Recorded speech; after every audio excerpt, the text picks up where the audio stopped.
Hey everyone, it's James. It's April 8th, and it's about 7:45 p.m. Eastern Standard Time. This is the 4-hour chart of Bitcoin. This is BTC USD on the Bitfinex exchange. First of all, this is not investment advice, and then second of all, I like to just go over the overall trend, and we are in a downtrend, and you can see that clearly by the set of lower highs and lower lows that we are putting in.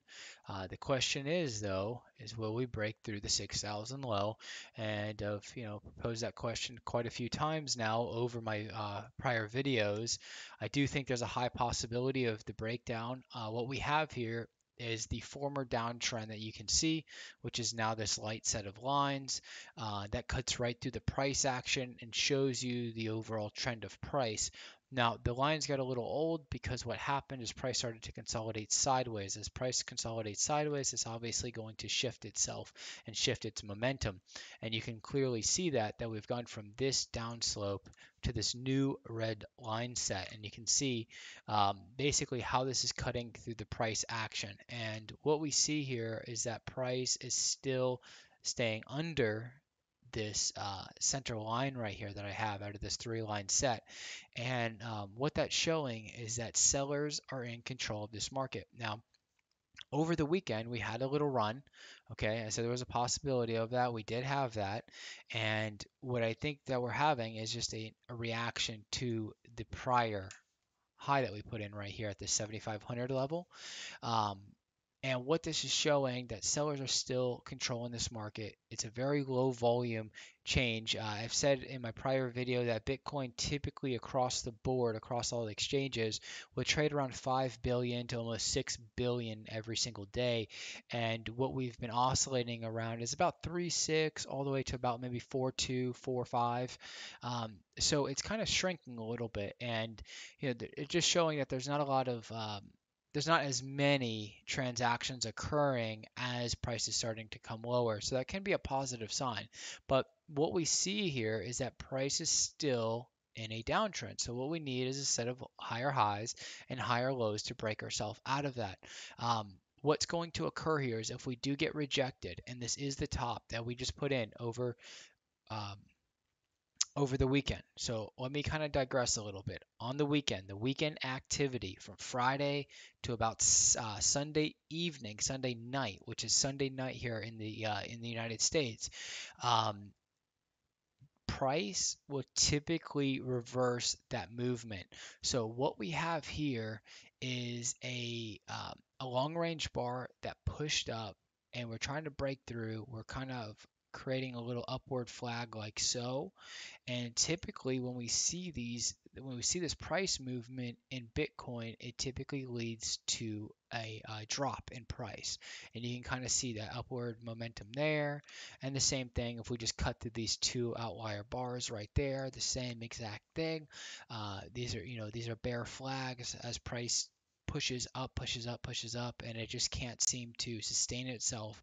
What happens is the market ends up toppling over. So if this does happen, and we cannot break above, let me just give you a number here, about 7,100. All right, let's just call it 7,100. 7,100 flat. If we cannot break above 7,100 and consistently trade above 7,100 on Bitfinex, okay, which means that we need to see a breakthrough and we need to see a continuation to the upside, um, going higher and higher. So if we cannot do that, then what all this move was just a reaction to this move. And what we have here is what I like to call a soft shoulder. So this is the head, this is the shoulder. It is not head and shoulders pattern, okay? This is just the reaction, and that's what I call it, just a soft soldier, or sorry, shoulder. But anyways, this is the other high. This is the reaction. Okay, you can obviously see what follows. This is the high. This is the reaction. You can see what follows. So if we are going to continue the same exact pattern, then logically you would have to assume what's going to happen next is 2 times the distance to the downside. And that's basically about what we have. So here's my little box right here that I'm going to draw. You can see the downside. It's about 2 times the distance to the downside. You can see the next box right here. Oh, oops, went a little crazy right there. But next box is here and then down, and that's about 2 times the distance. If I broke out the numbers, it's probably just a little less than 2 times. But anyways, what my point is that if we are putting in the softer shoulder, then what's going to occur is that we are going to have a consolidation here and then a breakout to the downside, and around 2 times that distance is going to break us through the 6,000 low, possibly into the mid um, to high 5,000 range, okay, which will give us that lower low to the pattern, to the overall pattern that I showed everybody. That pattern, you can clearly see on this chart. Let me hang on real quick. You can clearly see the lower highs and the lower lows. So it's not that I'm calling for the end of Bitcoin, but it's just logically what's occurring. You can see that price is reacting to a negative slope. And I've done this in my prior videos too, where I've just taken a simple line, just a one simple line, and I just kind of drag it out like so, and I can show you that you can see what price is reacting to. Let me make it a solid line so you can clearly see the direction of price. Okay, it does not mean it's the end of the market. It's just showing the direction of the market. It's showing that sellers are in control of this market, and that's why you see, uh, what is it, lower highs and lower lows. And now what we have is a new line set, which is showing, okay, so the slope's going from here, and now it's kind of going out this way. So that's a good sign in a way. Even if we break to a lower low, it shows that the market may be curving around like so, meaning that we could be finding the bottom.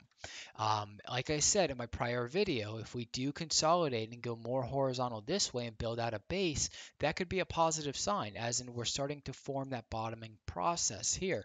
Now, if we break above the 7,100, the next zone I would expect price to run up to is right around 7,900, maybe 8,000. If it, nah, not about 8,000, maybe 7,800, 7,900. From there, I would expect price to roll over and then either do one or two things. Either break down further, give us that 2 times move to the downside or more, or what's going to happen is that we're going to put in a higher low and then boom and move. And then guess what we have? Nice bottoming process. So those are the two different outcomes that you can look for on the chart of Bitcoin on what's currently happening. These lines, okay, there's no lagging indicators. I'm not using relative strength. I'm not using the TSI, MACD, anything like that. Not using moving averages or anything like that. All I'm doing is using simple lines to frame in price action. What price action is what occurs between buyers and sellers. Every market has buyers and sellers. Um, the way these charts encapsulate that is through bars or candles. People, you can use other things too, point and figure, whatever, it doesn't matter. But what I use are bars. So every single one of these bars show the actions that occurred in a 4-hour time span in the market between buyers and sellers. So that's why I tell you that when we see the lower highs and the lower lows, we can clearly see that sellers are dominating the market and there's not enough buyers to change the direction of price. If we break through this zone, that means that fresh buyers are coming into this market and price is going to push higher. Now, because we run up to the 7,900 range or so, does not necessarily mean this was the bottom. We could create more of a just a bigger bear flag, something like we see here, right? Where we have a set of higher highs and higher lows pushed up, by a few bars. And if we get a reaction like that and we get a few bars that push this price up and people chase the price like a little guppy rally, and we form more of a bear flag, then there's one or two things that I just talked about are going to happen. We are either going to put in that higher low above this zone, right? Above the 65, let me make sure I give you the right number, about 6,500. If we put in a higher low above 6,500, then there's a high likelihood we're going to continue back upward to the upside, and then the lines are going to change. The slope is going to change. We already see a change in slope. This is a positive sign, but price could still fall further. All right. Um, then if we do go to the downside, we could easily creep along this line to the downside, and that could bring us to the mid 5,000 range. So that's where these numbers are coming from. Um, this is how I do my trading. Now, I typically go a little more in depth based on my charting, but in a nutshell, this is what is occurring in the Bitcoin market as of right now. So, anyways, that's it for tonight. There's really not much else to say. I think that, tonight, by tomorrow morning, we should have a clearer understanding of what is going to occur in this market, but we can see the clear indication that price. Let me zoom in right now because I know that a lot of people watch on their mobiles. So just give me about a minute. Okay, we can see what happened here. So we get one solid bar up, right? Everyone gets hyped, and then look at the rejection. Boom, we get rejected right at this line. And these lines indicate where price is more than likely going to get exhausted. It is the energy. These lines encapsulate energy. All markets, when they move, whether it's up or down, expend energy. That energy needs to be recaptured, and it's either recaptured during a correction or it's captured during a consolidation. What we have here is a run, right? Oh, hang on. Sorry, I don't have my marker. We have a run right here, and then we have an upward consolidation. Now, if you've been watching my videos or you've been following Bitcoin for a while now, you know when these upward consolidations form, there's a higher likelihood there's going to be downside versus upside. Okay, so that's what I think. I think we're going to kind of round out and then start to break down. And this is going to be the soft shoulder to this area up here. If we break the 7100 level, that is going to negate that analysis as long as we can sustain price movement to the upside beyond that zone. If we hit 7100, 7200, and then immediately reverse back downward, breaking below the 7000, 7100 range, then obviously that's going to indicate a complete reversal of the market and that this was just a little guppy rally to be sold into once again, and then price is going to continue downward. Now, like I said, the volume's been pretty low, and on the weekends, typically price action is reversed. So what I thought would happen was that price would actually push up just a little bit higher to kind of fill in these areas. And these bars right here, when you start to see these long range candles, long range bars, you can pretty much assume that these are almost gaps on the chart due to the vertical price movement, whether it's up or down. And typically, price will retrace these vertical movements. And you can see that clearly let me go back into the chart. Hang on real fast. So you see the vertical move, the vertical drop here. Look at the reversal. Boom. Vertical drop here. Look at the reversal. Boom. And now look at this. This is starting to take out that portion right there. Sorry about that. I clicked on the wrong thing, but it's starting to take out this area down here. Okay, same thing. First, boom, down.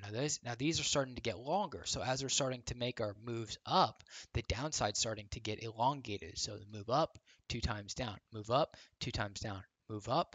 Will we get 2 times down? I don't know. That's what we have to figure out tonight. We have to see how price action pans out. Unfortunately, I do not have a clear direction on price based on the fact that it's hovering right around a very crucial point based on my analysis. So that's why I'm giving you both sides of the story. It's not that I, care to stroke my ego and say that, oh, I was right and I called it right. That's not the point. The point is that I have price encapsulated and now it's time to see where price is going to run. That's why I think we break this zone, we're going to move up. This is where price is more than likely going to run out of energy and do one or two things: consolidate or tip over. If we tip over again and break through the 6500 zone, we're going down twice the distance. Chances are we're going down twice the distance from 6500, which could easily put us in the mid 5000 range. So anyways, that's it for tonight. I hope everybody has a great night or great day depending on where you are in the world. If you do like the video, like, comment, subscribe, follow, depending on what social media platform you're watching on. Also, too, I would invite you to my free Slack channel. There's over 195 members now. Everyone's very friendly. Everyone, it's cryptocurrency based. Everyone shares their opinions, charts, news, etc. It's a really nice area to be if you're interested in trading cryptocurrency or just interested in the market in general.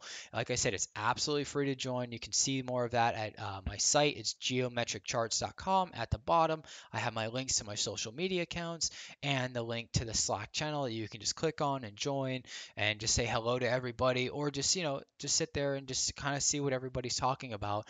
I also post my videos there, so if you don't get a notification on like YouTube or something else, like Facebook or etc., then at least you'll have one source that does ping you when something new is updated in the charts and analysis page. But anyways, that's it for tonight. I will talk to everybody tomorrow. If you have any questions, just comment, and if I do have time, I'll get back to you. But believe me, if I do not get back to you, it's not that I'm ignoring you, or it's not that I don't care to get back to you. It's just I am extremely, extremely busy. So anyways, but that's it. Everybody have a great night, great day.